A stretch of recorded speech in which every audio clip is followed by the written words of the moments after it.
जैसा कि आप सभी किसान साथी जानते हैं कि मार्च का जो महीना है वो स्टार्ट होने वाला है। मार्च के महीने में गेहूं वाले जो फार्मर है उनको दो बातों का ध्यान रखना काफी अनिवार्य रहता है। पहला तो यह कि हमें आखिरी जो सिंचाई है, जो पानी है, वो गेहूं को कब देना है। दूसरी बात रहती है कि हमें आखिरी जो पानी है वो बंद कब करना है, यानी कि हमारी गेहूं की कौन सी जो स्टेज है वो होनी चाहिए, वहां पर हम आखिरी जो पानी है वो बंद कर दें। तो दोनों बातों को आपको बड़ा ही ध्यानपूर्वक देखना पड़ेगा या फिर सोचना पड़ेगा।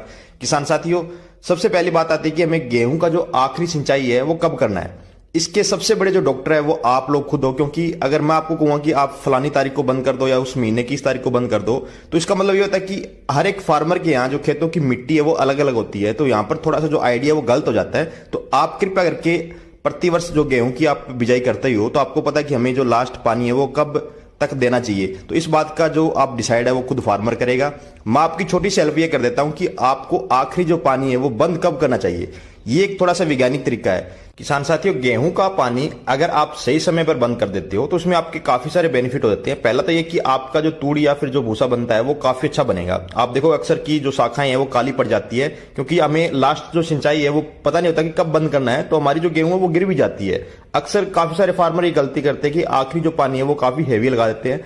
हैवी पानी हमारी गेहूं के अंदर काफी सारे जो नुकसान है वो कर सकता है। हैवी पानी से एक तो सबसे बड़ी समस्या ये आती है कि गेहूं ये लगता है कि एक साथ बिल्कुल पक चुकी है, एकदम से जो बालियां हैं वो बिल्कुल सफेद हो जाती है। तो ये एक तरीका सबसे बेकार रहता है कि कभी भी आप जो लास्ट पानी है वो हैवी ना दें।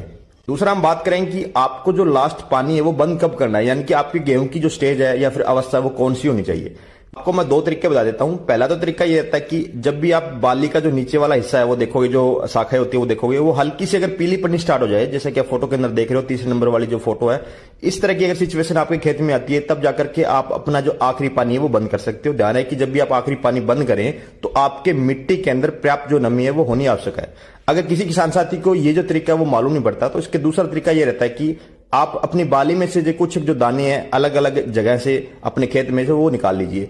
उन दानों को अगर आप दबाओगे तो उसमें से लगे कि आपको जो दूध है वो हार्ड हो चुका है, वो दबाने से, दाना तो दबाने से पिच कर है लेकिन जो दूध है वो बाहर नहीं आ रहा, यानी कि बिल्कुल गाढ़ा हो चुका है। तो इस समय आप अपना जो आखिरी पानी है वो बंद कर सकते हो।